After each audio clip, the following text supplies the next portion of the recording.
बुलंदशहर। भारत सरकार के सहकारिता राज्य मंत्री बीएल वर्मा पहुंचे बुलंदशहर। होली मिलन समारोह में राज्य मंत्री ने की शिरकत। अंतर्राष्ट्रीय महिला दिवस पर राज्य मंत्री ने दी बधाई। मोदी सरकार ने महिलाओं के सशक्तिकरण के लिए हर क्षेत्र में अनेक काम किए हैं। राज्य मंत्री आज महिलाएं वंदे भारत चलाने से लेकर सीमा की सुरक्षा भी कर रही हैं। राज्य मंत्री राहुल गांधी के गुजरात में दिए शेर वाले बयान पर बोले राज्य मंत्री। राहुल गांधी के बयान को देश की जनता ही नहीं बल्कि कांग्रेस पार्टी भी गंभीरता से नहीं लेती है। राज्य मंत्री राहुल गांधी के बयान से कांग्रेस पार्टी बार बार बैकफुट पर आ जाती है। राज्य मंत्री अबू आजमी का औरंगजेब पर बयान दुर्भाग्यपूर्ण है। राज्य मंत्री समाजवादी पार्टी को अबू आजमी के बयान पर देश की जनता से माफी मांगनी चाहिए। राज्य मंत्री बीएसपी में चल रही उठापटक पर बोले राज्य मंत्री। बीएसपी में मायावती जैसा चाहती है वैसा ही करती है। राज्य मंत्री ऐसी पार्टियों को जनता ने किनारे करने का काम किया है। राज्य मंत्री संभल के सीओ अनुज चौधरी के होली और जुमे पर दिए बयान पर कहा, सीओ ने वहां की परिस्थिति को देखकर ऐसा कहा होगा। राज्य मंत्री हिंदुओं के त्योहार पर दूसरे लोग खलल डालने का काम करते हैं जबकि अन्य धर्मों के त्योहार पर हिंदू ऐसा नहीं करते हैं। राज्य मंत्री होली के त्योहार पर किसी को खलल डालने की जरूरत नहीं है। राज्य मंत्री बाइट बीएल वर्मा केंद्रीय सहकारिता राज्य मंत्री। प्रदीप पंडित बुलंदशहर।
तो डॉक्टर अनीता मोदी जी विस्तार से अपने काव्य पाठ के माध्यम से भी उन्होंने महिला दिवस की महत्व को बताने का काम किया है।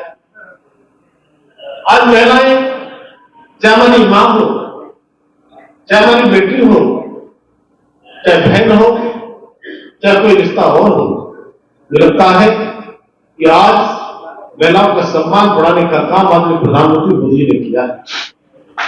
अगर मैं कहूं में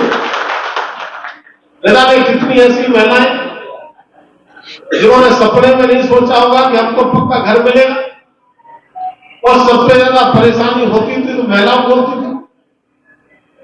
पुरुष को घर से खेती किसानी हो, मजदूरी हो और कोई काम हो करने निकल जाते थे, लेकिन महिलाएं अपने बच्चों के साथ जिस तरह से बरसात हो, गर्मी हो, ठंड हो, उसमें किस तरह से जीवन यापन करती थी, जिनके छप्पर के मकान होते थे।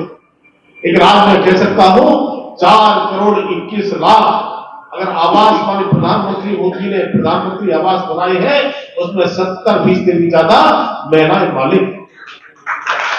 उज्ज्वला गैस योजना की कनेक्शन की बात करूं तो 2014 से पहले एक गैस सिलेंडर का सांसदों को कूपन मिलता था। एक सांसद को साल में 25 कूपन मिलते थे।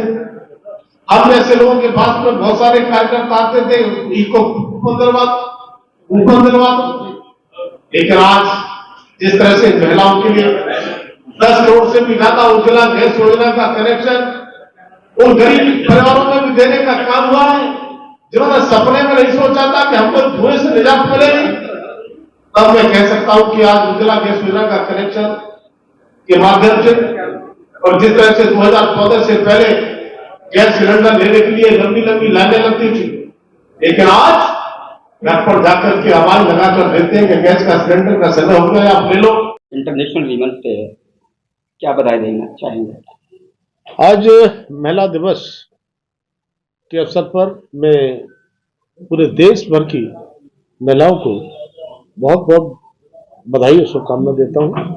और आज चूंकि महिला दिवस है, पूरी महिला समाज को मैं उनको नमन करता हूं, वंदन करता हूं।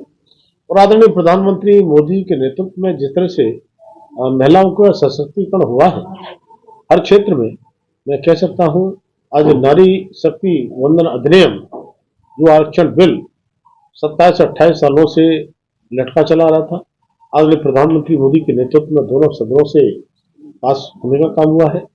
और साथ ही साथ महिलाओं के सशक्तिकरण के लिए अगर मैं कहूं, अगर 4 करोड़ 21 लाख प्रधानमंत्री आवास अगर मिले हैं, उसमें 70% से भी ज्यादा महिलाएं उन घरों की मालिक है। उज्ज्वला गैस योजना का कनेक्शन तो धुएं से मुक्ति देने का काम आदरणीय प्रधानमंत्री ने किया है। 2014 से पहले क्या स्थिति होती थी गैस सिलेंडर की, आज जिस तरह से आम व्यक्ति को गैस सिलेंडर देने से लेकर उज्ज्वला गैस योजना के कनेक्शन के रूप में 10 करोड़ से ज्यादा उज्ज्वला गैस योजना का कनेक्शन देने का काम हुआ है। आज नारी शक्ति सशक्तिकरण के लिए जिस तरह से महिलाओं के लिए जो स्वयं सहायता समूह जिनके लिए सेल्फ हेल्प ग्रुप कहते हैं, 10 करोड़ से भी ज्यादा महिलाओं को उन ग्रुप से जोड़ने का काम हुआ है। और उसमें लगभग अब तक 1.25 करोड़ से ज्यादा महिलाएं लखपति दीदी भी बनी। आज महिलाओं का हर क्षेत्र में पूरी तरह से योगदान हो। आज हमारी बेटियां हर क्षेत्र में आगे हैं और कहीं भी कोई रिजल्ट आता है उसमें भी बेटियां बाजी मारती दिखाई पड़ती है। जब आज हमारी बेटी वंदे भारत चलाने से लेकर के और सीमाओं पर सुरक्षा करने के लिए आधुनिक हथियार के साथ दुश्मन के साथ खड़ी हो जाती है, लड़ाकू विमान उड़ाने से लेकर के सारे काम करती है। वही प्रधानमंत्री मोदी जी ने नमो दीदी ड्रोन योजना चला करके महिलाओं को एक नया जो है इस तरह का सम्मान देने का काम किया है जो महिलाओं ने कभी सोचा नहीं था। हर क्षेत्र में, चाहे स्टार्टअप हो या किसी भी क्षेत्र में, तब मैं कहूँगा आज के महिला दिवस पर मैं पूरे देश की महिलाओं को नमन करते हुए उनको बहुत बहुत बधाई और शुभकामनाएं देता हूं। तो राहुल गांधी ने गुजरात में एक बयान दिया है कि हमारे पास बब्बर शेर हैं लेकिन वो पीछे से बंधे हुए। किस तरह से लेते हैं बयान को? देखिए, राहुल गांधी जी कब कौन सा बयान देते हैं, उनके बयान को देश की जनता तो छोड़िए, कांग्रेस के लोग भी गंभीरता से नहीं लेते हैं। और जिस तरह से समय समय पर राहुल गांधी जी बयान देते हैं, उन्हीं कारणों से कांग्रेस कई बार बैकफुट पर आ जाती है। और जब तक राहुल गांधी जैसे लोगों का, नेताओं का कांग्रेस में नेतृत्व रहेगा, तब तक भारतीय जनता पार्टी की जीत की राहें और आसान होती रहेगी। समाजवादी पार्टी के नेता अबू आजमी के बयान को लेकर आप क्या कहना चाहते हैं? अबू आदमी का बयान जिस तरह से आया है इस देश में, मुझे लगता है कि दुर्भाग्य है। आज देश की आजादी को लंबा समय हो गया, ये ठीक है, हमारा देश लंबे समय तक दूसरे लोगों ने शासन किया था। उन शासकों में एक औरंगजेब का वो शासक जिन्होंने क्रूरता की सारी हदें पार की थी, उन्होंने एक आतंक फैलाने का काम किया था, एक लूट करने का काम किया था। वहीं पर छत्रपति संभाजी को जिस तरह से उन्होंने क्रूरता के साथ उनकी हत्या करने का काम किया, और ऐसे लोगों की तारीफ करना मुझे लगता है ये कहीं न कहीं दुर्भाग्यपूर्ण है। और समाजवादी पार्टी के लोग उसको और सह देते हैं और समर्थन करते हैं। तो इस तरह का मुस्लिम तुष्टीकरण की राजनीति करना और हमारे देश में आकर के जिन लोगों ने इस प्रकार के अत्याचार करे हो, तो उनके बारे में भी समर्थन करना ये मैं दुर्भाग्यपूर्ण कह सकता हूँ। देश के सामने समाजवादी पार्टी को माफी मांगना चाहिए। बीएसपी में भी काफी उठापटक चल रही है सर, नतीजे को पार्टी से बाहर कर दिया है, 22 से पद छीन लिया गया है। देखिए, भारतीय जनता पार्टी है जो लोकतांत्रिक पार्टी है। समाजवादी पार्टी की मैं बात करूं तो परिवार नाम तो समाजवादी है, वो परिवारवादी पार्टी है।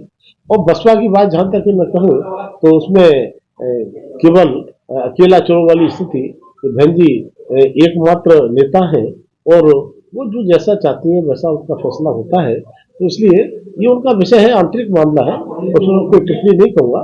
लेकिन ऐसी पार्टियों को, ऐसी सोच की पार्टियों को जनता ने किनारे करने का काम किया। संभल के सीईओ ने एक बयान दिया है कि जुमा साल में 52 बार आता है और होली एक बार, लिहाजा जिसे रंग से परहेज ना हो वही होली का उपहार है। देखिए, होली का त्योहार बहुत ही महत्वपूर्ण त्योहार होता है और मैं समझता हूँ कि हिंदुओं के जब त्योहार होते हैं तो कई बार कुछ लोग व्यवधान डालने का प्रयास करते हैं, लेकिन दूसरे धर्मों के त्योहार होते हैं तो हमारा हिंदू इतना सहिष्णु है कि वो कभी भी दूसरे के त्योहार में खलल डालने का नहीं करता है। तो मुझे लगता है कि सीओ ने वहां की परिस्थिति को देख करके कहा हुआ, आज कांवड़ यात्रा हो या अन्य त्योहार हो, आपने देखा हुआ कई बार इस तरह के सामने चीज आती है जो प्रशासन को अपने हाथ में लेनी पड़ती है। तब मैं कहूँगा कि होली के त्योहार पर किसी को भी खलल डालने की आवश्यकता नहीं है, होली का त्योहार लोग मना लें। बिहार में विधानसभा चुनाव आने वाला है, क्या कहेंगे? बिहार का विधानसभा चुनाव जब आएगा, एनडीए का प्रचंड कराएगा। आदरणीय प्रधानमंत्री मोदी के नेतृत्व में जिस तरह से लगातार जो चुनाव हो रहे हैं, जीत पर जीत होती जा रही है। अभी हमने हरियाणा में भी, महाराष्ट्र में भी आपके प्रेस के लोग, आपके सारे एग्जिट पोल कहते थे कि सरकार नहीं बनेगी, इसके बाद में प्रचंड बहुमत की सरकार बनने का काम किया है। 27 वर्षों के बाद दिल्ली में भी कमल खिला है। तब मैं कहूँगा चाहे बिहार हो या अन्य कोई चुनाव होंगे, भाजपा